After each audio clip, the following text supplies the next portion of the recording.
अस्सलामु अलैकुम मुअज़्ज़ज़ ख़वातीन व हज़रात, इस तरह की प्यारी प्यारी वीडियो देखने के लिए हमारे चैनल को सब्सक्राइब करें और बेल के आइकॉन को दबाएं ताकि आपको हमारी वीडियो सबसे पहले मिलती रहे।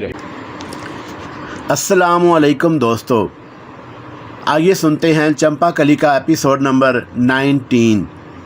महाराज इन्हें मुंह न लगाएं, ये लोग, सवार बोला और महाराज नंदराज ने वो हंटर उसके मुंह पर दे मारा।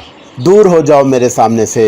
और लड़की तुम सुनो, मैं तुम्हारे भाई को जिंदा तो नहीं कर सकता, लेकिन मैं कोशिश करूँगा कि तुम्हारे ऊपर से ये कष्ट दूर कर सकूँ। तुम कहाँ रहती हो? नदी के उस पार जहाँ अछूत रहते हैं, उधर खेतों में काम करती हूँ, उसने आंसू पूंजते हुए कहा। तुम्हारा नाम क्या है? राजकुमार ने पूछा। चंपाकली, उसने जवाब दिया और बच्चे की लाश को गोद में लेकर एक तरफ चल पड़ी। रथ आगे बढ़ गया था। नंदराज बहुत उदास था और सुबह की सैर में भी उसका दिल न लगा और रह रहकर उसे बच्चे की लाश और रोती हुई लड़की नजर आ रही थी। और फिर वो वापस आकर घर पहुंच गया। उसकी माँ दृष्णि ने उसकी शक्ल देखी तो चौंक पड़ी। राजकुमार, माताजी। क्या बात है मेरे लाल, कुछ उदास हो? हाँ माताजी। देखो मेरे बच्चे, उदासी की कोई वजह तो ज़रूर होगी। हाँ माताजी। अपनी माता को नहीं बताओगे? एक सवाल है मेरे मन में, सारे मनुष्य एक जैसे होते हैं, फिर ये शूद्र और छत्री एक जात क्यों नहीं हैं? एक जात? भला सब एक जात कैसे हो सकते हैं? क्या जातें भी भगवान बनाता है? क्यों नहीं? मैं ये बात नहीं मानता माताजी। अरे अरे, क्या हो गया है तुम्हें? ये कैसी बातें कर रहे हो? अगर जातें भगवान ना बनाता तो सब एक जैसे ना होते? एक जैसे तो है माताजी। भगवान ने जिन्हें अलग बनाया है वो तो अलग हैं। इंसानों और जानवरों में फ़र्क है, ये एक जैसे नहीं।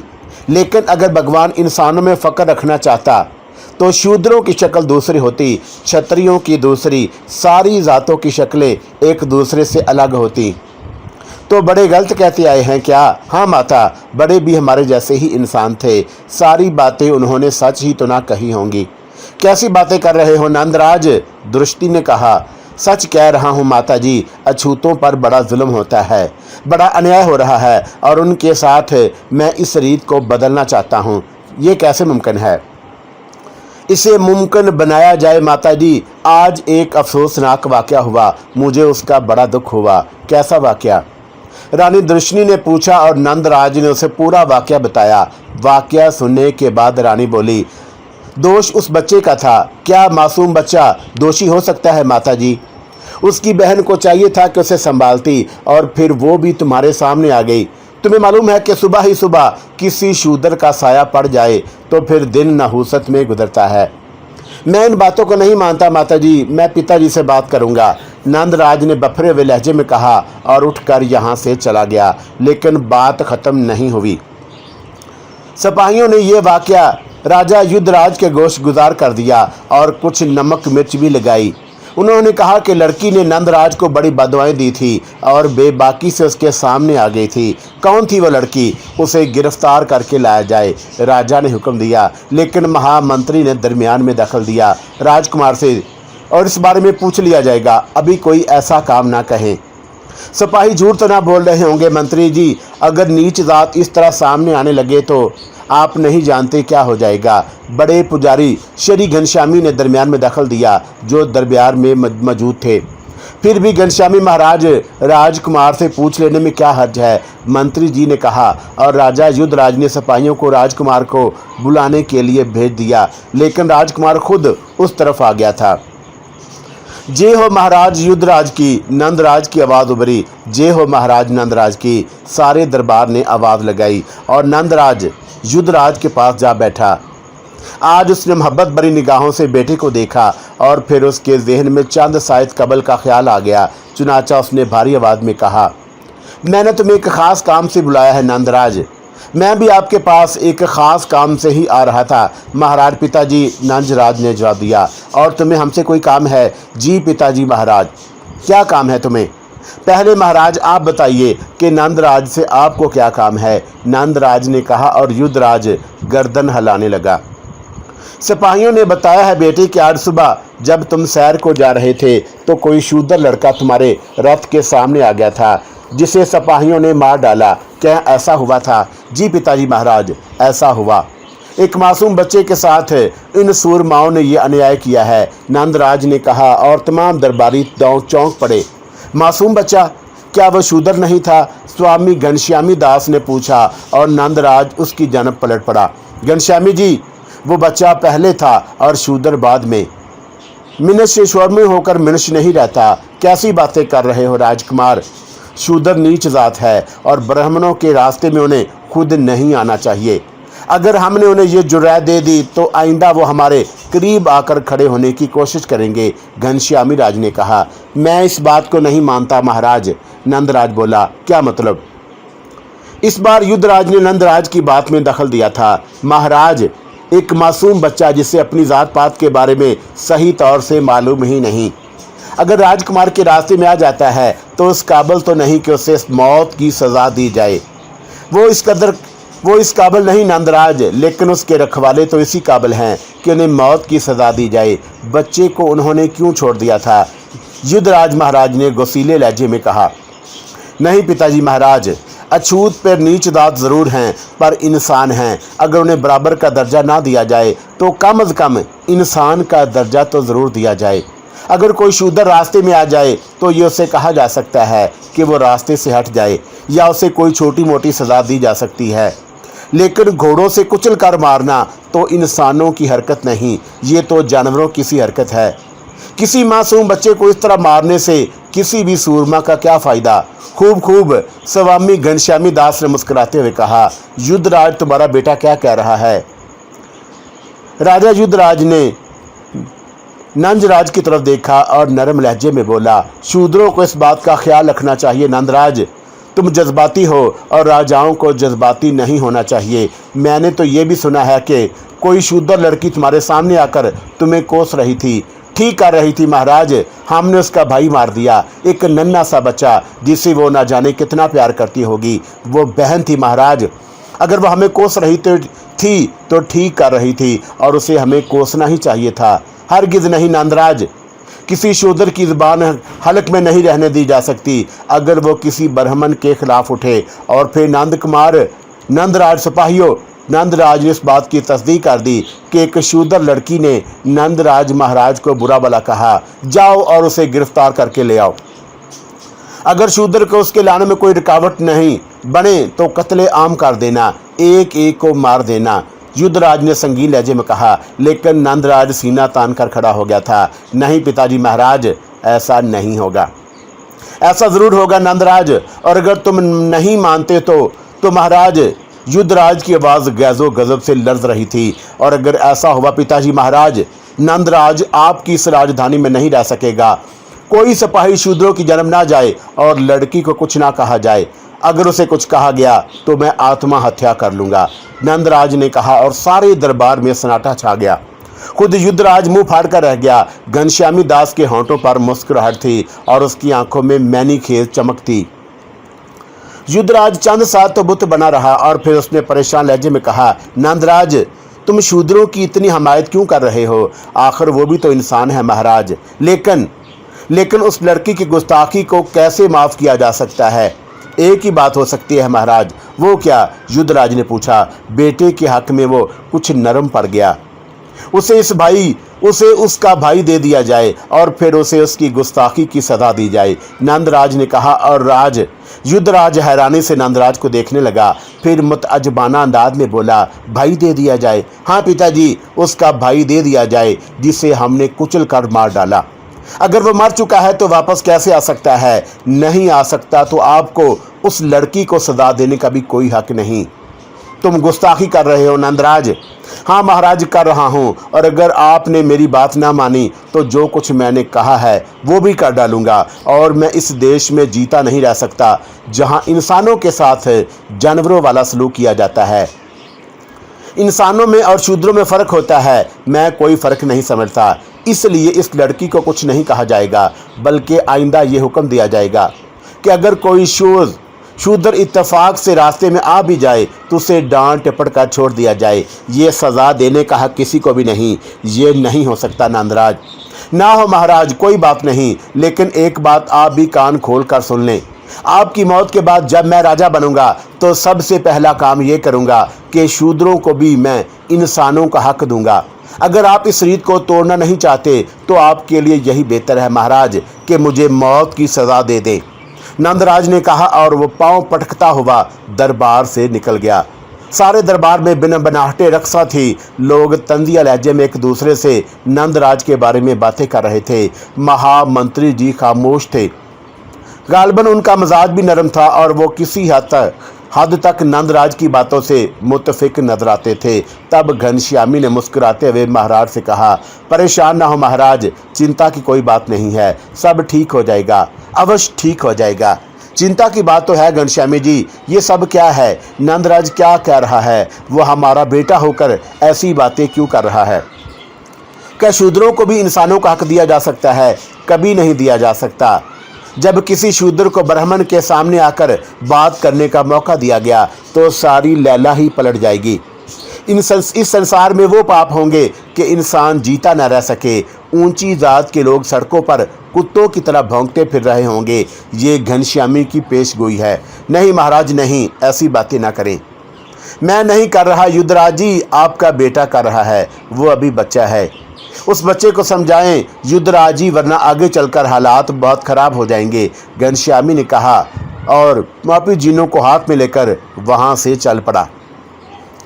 राजा युद्धराज परेशान हो गया था। ये सूरत हाल उसकी समझ से बाहर थी। काफ़ी देर तक वह उलझा बैठा रहा और फिर उसने दरबार बर्खास्त कर दिया। सबसे उसने यही कहा था कि वो आराम करना चाहता है, क्योंकि घनश्यामी जी की बात उसके लिए बड़ी परेशान कुन थी। कोई मामूली चीज़ ना थे। ये स्वामी घनश्यामी दास बड़े मंदिर के पुजारी थे और उनके मतलब बड़ी बड़ी कहानियाँ मशहूर थीं। वो इतने बड़े ज्ञानी थे कि युद्धराज को अपनी हुकूमत में इनकी शमूलियत पर बड़ा फ़ख्र था। बड़े बड़े राजा घनश्यामी दास के पास ज्ञान लेने आते थे और उनसे राजपाट की बातें मालूम करके चले जाते थे। इस तरह युद्धराज की हुकूमत को एक ख़ास हैसियत हासिल थी। लोग इस हुकूमत की इज्जत किया करते थे सिर्फ इस वजह से कि वहाँ घनश्यामी दास बेज़ाते खुद मौजूद हैं। और घनश्यामी दास ने नंदराज के बारे में जो कुछ कहा था वो खासी तशवीशनाक बात थी। चुनाचा राजा बड़ी गहरी सोच में डूबा हुआ था। शाम को वह पूजा करने बड़े मंदिर गया तो वहाँ घनश्यामी दास मौजूद थे। जब पूजा ख़त्म हो गई तो राजा ने घनश्यामी दास से मुलाकात करने की ख्वाहिश ज़ाहिर की और घनश्यामी दास ने राजा युद्धराज को अपनी खिलवत गाह में बुला लिया। राजा को देखकर वह मुस्कुराए और आंखें बंद करके गर्दन हिलाते हुए बोले, मुझे मालूम था युद्धराज कि तुम आओगे। अवश्य अवश्य आपको ज़रूर मालूम होगा महाराज। राजा युद्धराज ने कहा, कहो क्या कहना है।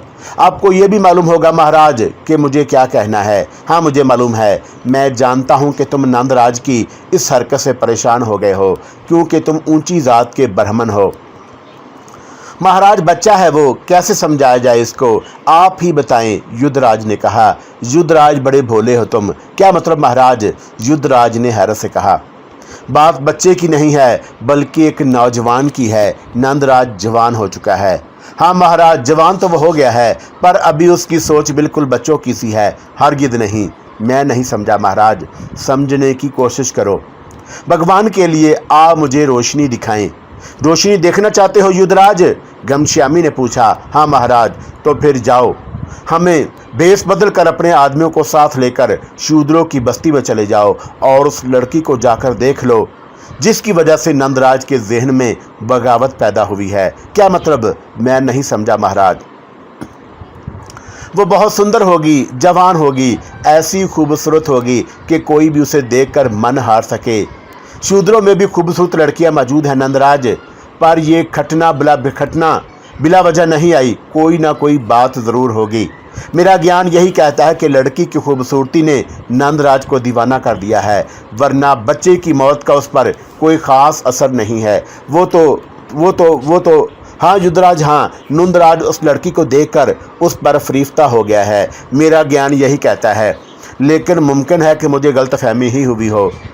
तुम क्यों ना यूं करो कि रात को भेष बदलकर उस बच्चे के घर वालों के पास चले जाओ जो सुबह मारा गया है, और उसमें कोई तुम्हें दिक्कत ना होगी। मैं जाऊंगा महाराज, अवश्य जाऊंगा, पर महाराज आपकी बात सच्ची ही हो तो क्या किया जाए? उसने पूछा। इस सिलसिले में परेशान ना हो युद्धराज, अभी तो समय है। जाओ, पहले जो कुछ मैंने कहा है उसे पूरा करो। जो कुछ देख कर आओ मुझे बताओ, और फिर इस सिलसिले में भी कोई उपाय बता दूंगा। घनश्यामी दास ने मुस्कुराते हुए कहा, और युद्धराज वहां से उठ गया। लेकिन वह बेहद परेशान था, और घनश्यामी दास की इन बातों ने उसे और भी परेशान कर दिया। अगर उनकी बातें सच निकली तो क्या होगा? लेकिन घनश्यामी दास मामूली से इंसान नहीं थे, और मैं उनकी बात की तस्दीक किए बगैर न रह सकूंगा। उसने ज़रूरी तैयारियां की, 2 आदमियों को साथ लिया और भेष बदलकर दूर के इलाके से दरिया पार किया। शूद्रों का मोहल्ला दरिया पार था। दरिया से निकलकर वह बस्ती की जानब चल पड़े, और थोड़ी देर के बाद तारीक बस्ती में दाखिल हुए। बहुत बड़ी बस्ती थी, लेकिन इत्तफाक से वह सही जगह पहुंचे। एक मकान से बैन करने की आवाज़ें सुनाई दे रही थी। चंद अफराद के सामने जगह थे। ये क्या हो गया है भाई रे?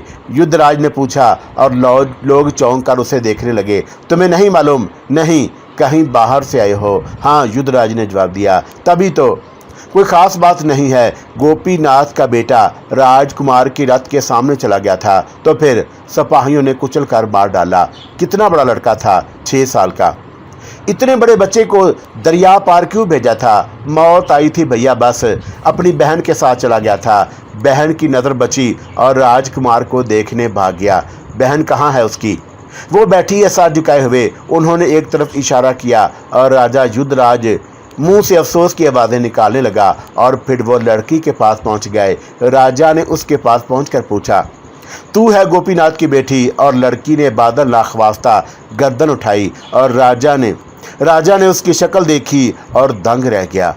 आखिरकार घनश्यामी दास की पेशगोई दुरुस्त साबित हुई थी। उस हसीन लड़की को देखकर तो होशो हवास गुम होने ही चाहिए थे, और नंदराज यकीनन हवास खो बैठा था। लड़की ने गर्दन हिला दी। तू क्या करने लगी थी उस समय? अपना काम करो, जाओ। मैं कोई जवाब नहीं दूंगी। सुना है कि तूने राजकुमार को बड़े कोसे दिए हैं। बुरा किया था मैंने, और मुझे खुद अफसोस है। वो आहिस्ता से बोली। क्यों? मेरे भाई को तो उसके सिपाहियों ने मारा था, मगर वो सिपाही तो उसी के थे, उसके नहीं, युद्धराज के थे। एक ही बात है। 2 बातें हैं, लड़की करख्त लहजे में कहा। क्या मतलब? युद्धराज का बेटा युद्धराज की तरह जालिम नहीं है, तो युद्धराज जालिम है, पापी है, घोरी है, छी, चंपाकली ने कहा। और फिर युद्धराज के सिपाही तलवारें निकालने लगे, लेकिन युद्धराज ने उन्हें रोक दिया। तो राजा को बुरा कह रही है चंपाकली? भगवान ने चाहा तो उसकी राज की ईंट से ईंट बजेगी, और राजा युद्धराज कुत्ते की मौत मारा जाएगा, चंपाकली ने कहा। और युद्धराज वहां से हट आया। उसको खतरा था कि कहीं चंपाकली की बातें उसके आदमियों के लिए नाकाबिले बर्दाश्त ना हो जाएं, और वह उसे कत्ल कर दें। उस वक़्त ये बात ठीक नहीं रहेगी। ख़ास तौर से नंदराज के तेवर जो उस वक़्त राजा युद्धराज ने देखे थे, वो काफ़ी खतरनाक नजर आए थे। बहरहाल इस बात की तस्दीक हो गई थी। चंपाकली उतनी ही हसीन थी कि उसे देखकर नंदराज के हवास खो जाना कुदरती बात थी। राजा के दिल में बेपनाह तफक्कुरात लिए हुए वहाँ से पलटा, और फिर वह महल में आ गया। घनश्यामी दास ने उसे जो कुछ बताया था वह हरफ ब हरफ सच निकला। उसकी समझ में नहीं आ रहा था कि क्या करे। चंपाकली एक शूदर लड़की थी, और किसी शूदर लड़की पर दिल हारना राजकुमार की तौहीन थी। काफ़ी गौर खोज के बाद राजा युद्धराज ने अपने मशीरों और महामंत्री को बुला भेजा, और खुद उनके दरमियान बैठ गया। चंपाकली के बारे में तफसील बताते हुए उसने कहा कि वह बड़ी कीना फितरत सरकश लड़की है, लेकिन उसके साथ बेपनाह हसीन भी है, और मेरा तो दिल चाहता है कि उसे बुलाऊं और कत्ल कर दूं। लेकिन मेरे जहन में एक और बात है। मुमकिन है कि नंदराज और सख्त हो जाए। वो आपका बेटा है महाराज, आप जो कुछ करेंगे वो उससे इख्तलाफात कैसे कर सकता है? कर सकता है, जवानी बड़ी खटूर होती है, कोई बात नहीं मानती। नंदराज के बारे में संजीदगी से सोचना होगा। घनश्यामी दास ही इस सिलसिले में कोई मशवरा दे सकेंगे, राजा के मशीर ने कहा। मैं घनश्यामी दास जी से भी इस सिलसिले में पूछ लूँगा, मगर आप लोग बताएं कि मुझे क्या उपाय करना चाहिए। यही महाराज के उस लड़की को कत्ल करा दें, खामोशी से ये काम कर दें, किसी को कानों कान पता नहीं चलेगा और ख़तरा भी टल जाएगा। और तो इस बात अपनी बकवास की उन्हें सज़ा भी मिल जाएगी और शूद्रों के कान भी खुल जाएंगे कि ब्राह्मणों के मुंह लगने का नतीजा क्या होता है। लेकिन अगर नंदराज को इस बात का शुबा हो गया तो क्या है महाराज, आपके सामने वो क्या बोल सकेंगे? महामंत्री ने कहा, यही बात मेरे लिए फ़िक्र का बायस है, क्योंकि नंदराज बहुत ज़िद्दी और बहुत खुद सर लड़का है। मैं उसे अच्छी तरह जानता हूँ। लेकिन इससे पहले मैं घनश्यामी दास से मशवरा ज़रूर करूँगा। ये काम आज रात को ही करूँगा। चुनाचा दूसरी रात भी राजा युद्धराज बड़े मंदिर के पुजारी घनश्यामी दास के पास पहुँच गया। बड़ा पुजारी मर्गछाला बिछाए तपस्या में मसरूफ था। बड़ा पुरइसरार आदमी था। ये उम्र का कोई तयन ही नहीं हो सकता था। राजा युद्धराज अपने बचपन ही से उससे एक आलम में देख रहा था। बहरसूरत घनश्यामी दास ने तपस्या से फारग होकर उसे देखा और उसके होंठों पर मुस्कुराहट फैल गई। देख आए? हाँ महाराज। मेरी बात झूठ निकली? नहीं घनश्यामी दास, तुम्हारी बात कभी झूठ नहीं हो सकती। ये मेरा धर्म है और अपने धर्म का कोई अपमान नहीं करता। राजा युद्धराज अकीदतमंदी से बोला। चलो ठीक है, अब तुम क्या कहते हो? मैं क्या कहूँगा महाराज, मैं इस काबिल कहाँ। जो कुछ कहना है आप ही को कहना है। उन्हें युद्धराज के ज्ञान के भी बहुत से फेर होते हैं और बहुत सी बातें ऐसी होती हैं जो हमारे इल्म में आ जाती हैं, पर हम बता नहीं सकते किसी को। तुम यूं करो कि समय का इंतज़ार करो, हालात पर निगाह रखो, नंदराज को देखो कि वो किस डगर पर चल रहा है। अगर कोई ख़तरनाक ही बात देखो और हालात तुम्हें अपने बस से बाहर नजर आएँ तो हमसे मशवरा कर लेना, वरना देखते रहो कि समय क्या कहता है। क्या कोई ख़तरनाक बात हो गई महाराज? तो क्या ख़तरनाक बात हो गई? मेरा मतलब है कि नंदराज ने उससे मिलने की अगर कोशिश की तो तुम इस कोशिश को नाकाम बना देना। मेरे मन में तो एक और बात है महाराज। वो क्या? क्यों ना इस लड़की को कत्ल कर दिया जाए, चंपाकली को? घनश्यामी दास ने कहा। तो आप उसका नाम भी जानते हैं? युद्धराज ने तज्जब से कहा। हम बहुत कुछ जानते हैं युद्धराज, बहुत कुछ जानते हैं। और उन्हें जानने वाली बातों में ये भी है युद्धराज कि तुम चंपाकली को कत्ल नहीं कर सकोगे। अगर तुम उसे इस समय कत्ल करोगे तो एक बहुत बड़ा तूफान उठ खड़ा होगा, एक ऐसा तूफान जिससे तुम निमट नहीं सकते। हाँ, समय आने दो, वो तुम्हारे ही हाथों कत्ल होगी, लेकिन समय आने पर, घनश्यामी दास ने कहा और युद्धराज गर्दन हिलाने लगा। वो खासा मुतवश नजर आ रहा था और उसके चेहरे पर गौर फिक्र की लकीरें देखकर घनश्यामी दास बोले, परेशान होने की जरूरत नहीं है युद्धराज। अपने आदमियों को नंदराज के पीछे लगाए रखो और देखो कि समय क्या कहता है। चंपाकली को भी आज़ाद रहने दो और नंदराज का ख्याल रखो तो मैं उसे कत्ल ना कराऊं। हरगिज़ नहीं, इसलिए कि तुम्हारे लिए कुछ खतरात ही पैदा हो जाएंगे। अभी तुम उस पर हाथ ना डालो। तेल देखो और तेल की धार देखो। घनश्यामी दास ने मुस्कुराते हुए कहा। जो आज्ञा महाराज की, युद्धराज ने कहा और परेशान सा चेहरा लिए वहां से वापस पलट पड़ा। भोजन के कमरे में भानुमति और कैदुराज मौजूद थे। दोनों उन्हें देखकर मुस्कुरा पड़े। आओ भाई, तुम लोगों ने तो बहुत देर लगा दी। बस ये महाराज हरिराज ही लड़कियों की तरह नखरे कर रहे थे। मैं ही इन्हें उठा कर लाई हूँ, वरना न जाने कितनी देर में आते। पूजना ने शरारत भरे अंदाज में कहा और कैदुराज हंसने लगा।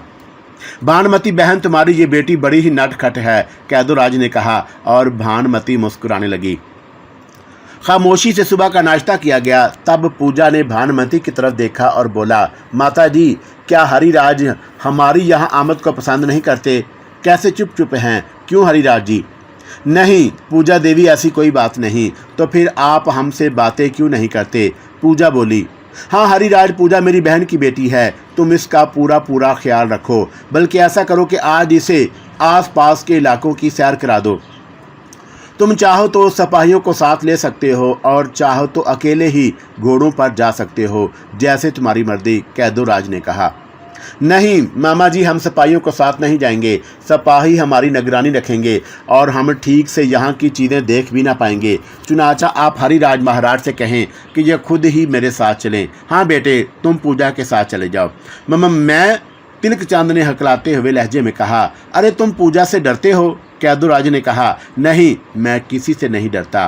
तो फिर इसके साथ जाने से क्यों घबरा रहे हो? बस यूं ही मैं सोच रहा था कि अगर जाना है तो सिपाहियों को भी क्यों ना साथ ले लिया जाए। हाँ हाँ, अगर कहीं सांप निकल आया तो, पूजा ने तमस्खराना अंदाज में कहा और तिलक चंद अकड़ गया। ये बात नहीं है, मैं किसी से नहीं डरता। चलो, ये हुई ना बात। पूजा मुस्कुराकर बोली और तिलक चंद के साथ बाहर निकल आई। तो तुम किसी से नहीं डरते हरिराज जी? हाँ, मैं किसी से नहीं डरता, मुझसे भी नहीं।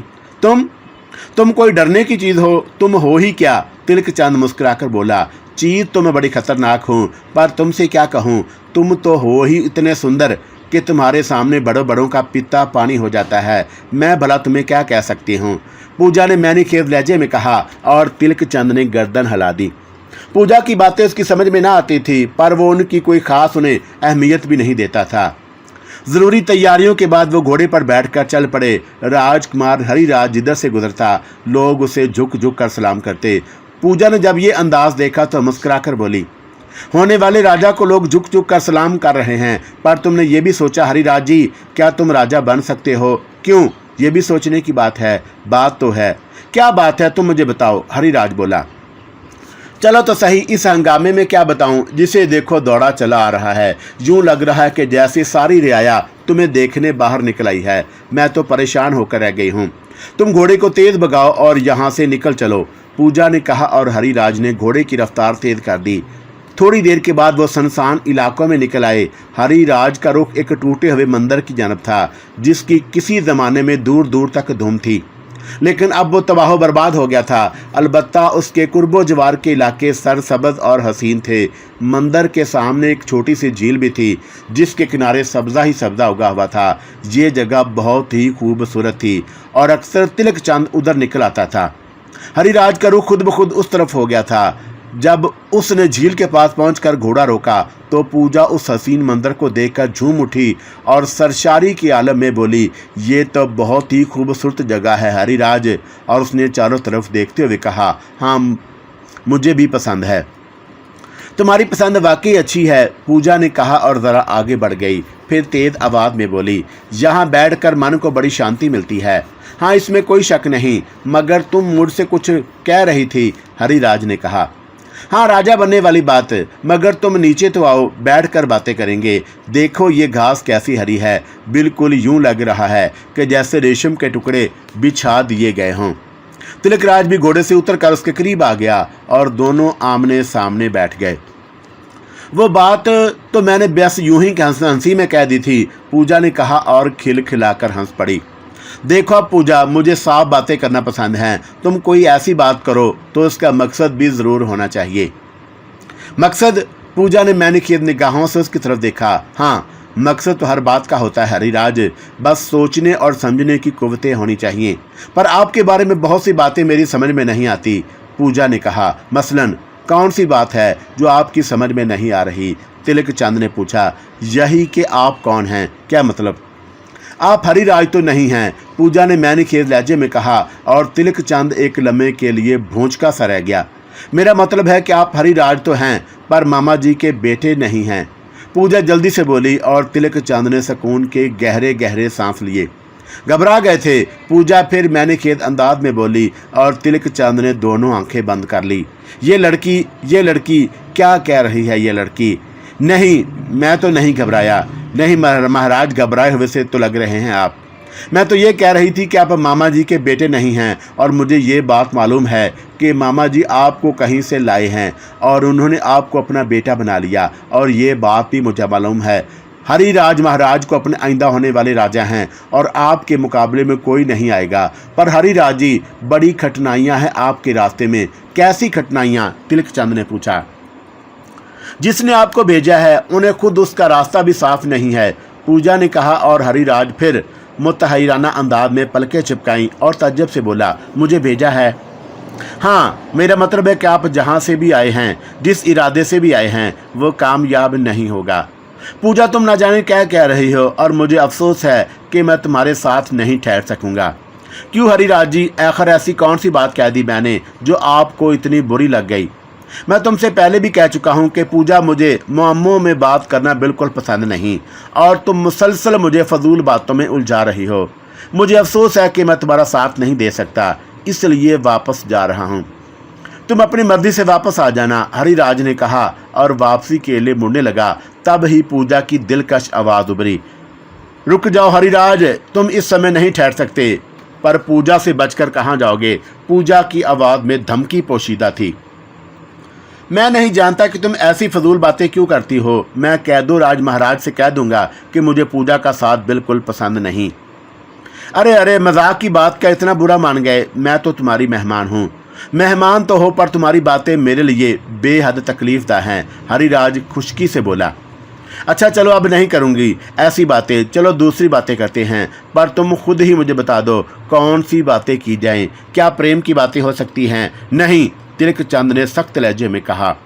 तो तुम प्रेम के बारे में जानते हो। कौन नहीं जानता प्रेम के बारे में? अरे मैं उस प्रेम के बारे में कह रही हूँ जो एक नर को नारी से होता है। मैं भी उसी प्रेम की बात कर रहा हूँ। तो तुम उस प्रेम से वाकिफ़ हो? हाँ हाँ, क्यों नहीं। तो फिर अभी तक तुमने किसी से प्रेम क्यों नहीं किया?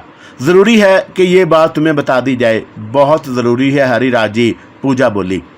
पूजा देवी, जब मैं आपसे सख्त लहजे में बात करता हूँ तो आप कहती हैं कि आप मेरी मेहमान हैं, और उसके बाद आप खुद ऐसे सवालात करती हैं जिनका जवाब मेरे पास नहीं होता। भगवान के लिए मुझे इन सारी बातों पर मजबूर ना करें।